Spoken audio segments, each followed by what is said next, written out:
and obviously our team last year. I really don't see any correlation to it. We need to focus on penalties, and we've taken those steps already in our off-season program. As far as an emphasis on the things we need to do better. I mean, particularly in the areas of fundamentals. So Tyler will be part of that. Part of the program when he gets there, and I don't have any concerns. Well, when did Tyler Smith first get on your radar? Like, can you remember the first time you saw him, or when he caught your eye, or just when that was? It was during the season, going through the process, looking at, when you start talking about the things that you're looking for in the draft. We're looking for good players, but when it came up, when we were looking at offensive line, we talked about him in December. And you got to notice him a little bit more. And number one thing is there's a big athletic, physical man that's going to play in a big athletic, physical league, and that's what we liked about him. Was he a Dallas State guy or no? No. What did you guys see or get in that private workout for you to say, okay, this is a first-round grade on him in a sense? Well, you look for the traits, and then you look for the ability on tape, and he showed those. He was a first-round type player and, capable of competing in this league. And, we were excited about that and him being local and, the temperament that he plays with and being young and the growth and the upside and the potential, that's also important too. Why did y'all bring him in? Did it just not equal, the schedule not work for y'all to bring him in for Dallas there for one of the 30 visits, or y'all didn't need to do that? We didn't need to do that. We did the homework. We have enough sources, and we had spent enough time with him to be comfortable with who the kid was. Excuse me, David. I just want to add that Joe Philbin had a chance to spend the time with them, and the classroom work is obviously important. We felt great about what he put on video, but the personal workout does give you a chance to get a closer look and particularly spend the one-on-one time. So obviously he had high marks and all that. So Philbin's film work with him at Tulsa? Correct. There were a couple of defensive players on the board there with Johnson and Lloyd. Was there strong consideration given taking defense there, or was the grade just to the point where you knew you were going to go Smith? But I will say yes. Yes, what? Yes, that there was strong consideration to defense there. We had, though, predetermined that he was even against defense, and I'm not going to give the specific players, but even against defense, we had determined that he was the leader in the clubhouse if we had a choice. And so we didn't have to have, when he dropped, when he was available, we didn't have to have a big discussion and debate and all of that kind of thing. We looked over, as a matter of fact, Stephen was on the phone with a trade, and it turns out that they wanted to trade right ahead of us, and turns out that the trade that was attempted was to get him.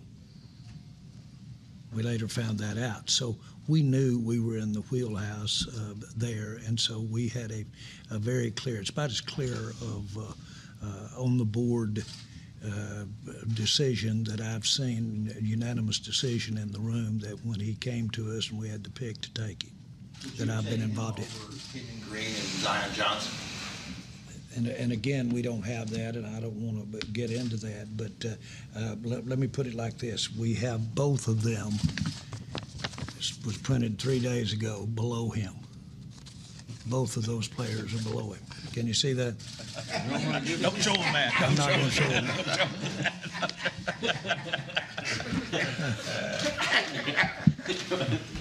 There's not any. Are you serious?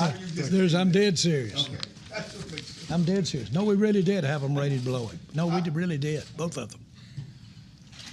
I'm answering the question. Put that sheet down. Well, hey man, let me just say this.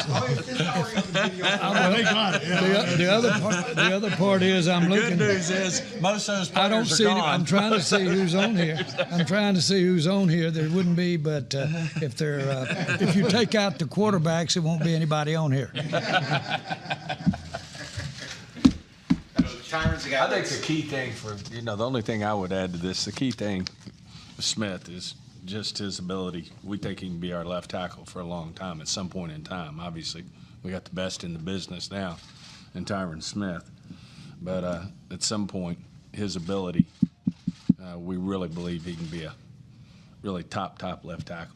Stephen, how do you balance the traits against the production? That's always been a debate, right, about the traits and production in this process. Do you value the traits even more? Because, I mean, he's built like the perfect offensive line, but the penalties, how do you balance that? Well, I think the one thing you got to remember about him is he played 16 games. He had half a COVID year, and then he played last year. And he did play against some good competition. I'm playing against Ohio State, Oklahoma State, Cincinnati. When you talk about Tulsa, you think, well, competition, level of comp. But I think there's a lot of things that, our coaching staff, Mike and Coach Feldman and Blasco will do to help him quickly. He's a very intelligent young man. I think he'll pick it right up. And he's going to have top-notch coaching and just feel very comfortable with that. In terms of the trade, I think, when you're talking about a first-round pick and what we could have gotten to move down, and Jerry is right, I happen to be good friends with the team that was calling. He sent me a text right after we picked him and said, "Be glad you didn't trade with us. That was our guy." So anyway, it's, I think when you're talking about your first-round pick, what you pick up, it's a good, resonates that you want to be careful there getting too cute in terms of moving down, 2, 3, 4, 5 picks. You got to be careful with that. Stephen, you talked about the nasty, or y'all talked about the nastiness of him as a player, toughness. Does that evoke any memories of Eric Williams for you? Oh, well, he's one of the nastiest that ever played through here. I mean, Lyle Collins had that to him. And certainly, we miss that. We're going to miss that with Lyle, but I think certainly he brings this to the table. Smith does. And, that was, at the top of the redeeming qualities and one of many. But certainly that's a big part of why we liked him. What did you learn about his mental makeup in terms of his ability to take the coaching and go from the player that he is today to the player that you guys believe he one day can be?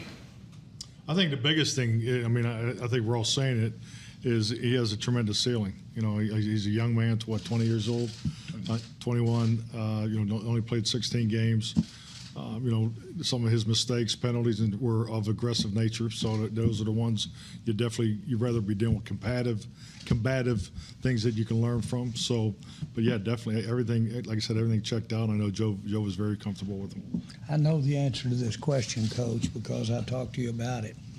Is there a position on the entire football team that you have to project anymore or that you have to develop anymore from college to pros than the offensive line?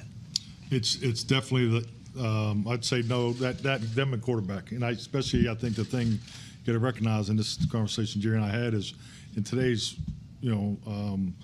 off-season program, everything's set up, the offensive linemen really are at a disadvantage because, they really don't get the hand-to-hand combat until they get to training camp. So, we talk about all those things, but he has a tremendous ceiling. We're excited about that. But the minute you go offensive line, you've got to plan on. Absolutely. I don't care what level he is. He's got some projection in him from the way he played in college. It's just a real different game in the offensive line to really effectively eliminate the kind of things that we grade an offensive line about it, one of them being mistakes and one of them being technique. So I don't care who you drafted offensive line. You got some work to do. Stephen, the last time you all drafted a lineman in the first round, it was third one in 4 years. The line was maybe in a little bit of a transition. You're building to what you ended up with after that. And you feel like the line is kind of at that point again where it's a little bit of a transition phase and you're shifting from what you had back then to what you're looking at going forward? I think we're doing a nice job with it. I mean, one of the things we talked about after we made the pick is, I think Mike was, verbalized it perfect. I mean, we look at Smith as being a left side position player, Ball as a right side position player who obviously we have a big resource in and we think a lot of him, and then we got Farniok in the middle. So it's, 3 young guys there that we really, think a lot of and think are ready to, when their time comes to make that jump. And you throw Steele in that mix and Biotic in that mix, it's a good group of young players. Now, obviously, Zach and Tyron, have been in the league a while and certainly the best in the business. But I do think, we're doing a good job of getting the right pieces in place to be able to push those guys in as we move forward. Certainly, Connor McGovern's a young player as well, and he's going to get an opportunity to compete this year as well. But I really like how we're transitioning, and but at the same time, I think we still have a chance to have a top offensive line in this league. How important to that point is having the room in place when you bring in a guy like Tyler in terms of the veterans, not just the coaches, but the veterans from whom he can learn, guys like Tyron, guys like that.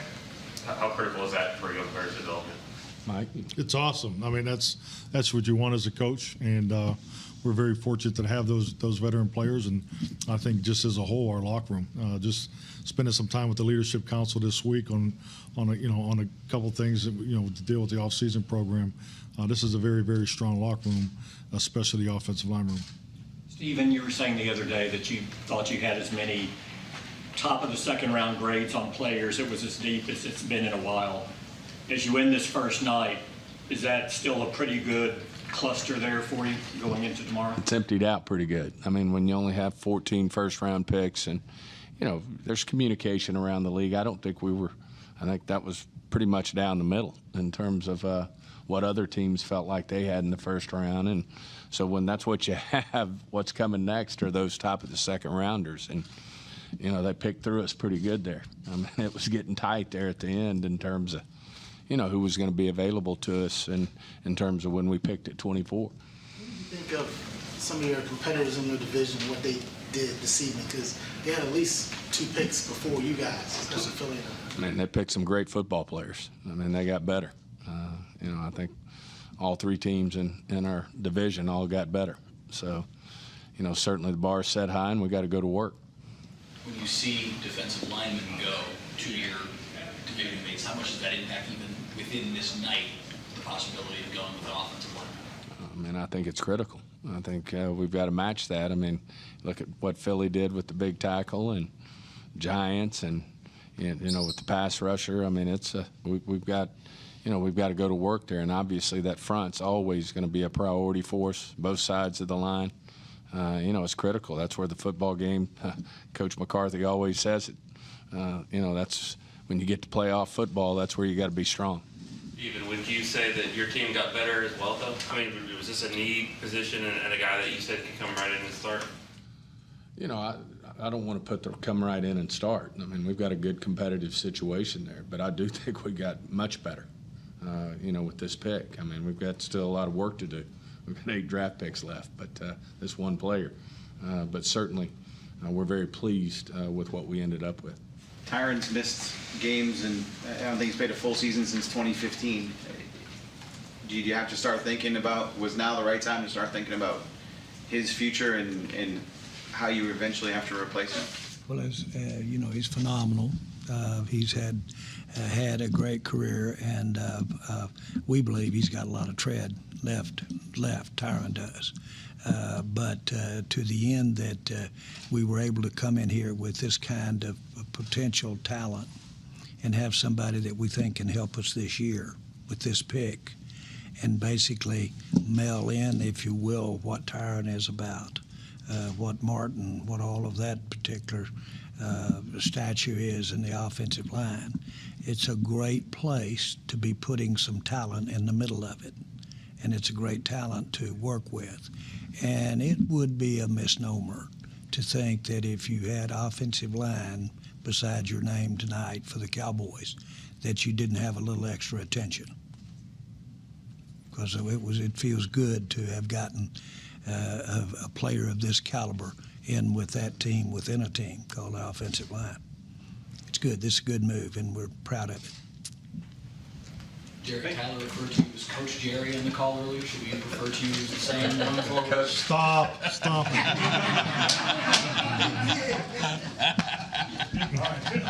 Thanks, guys. All right, wrap it up. Let's go. Coach Joe. Yes, sir.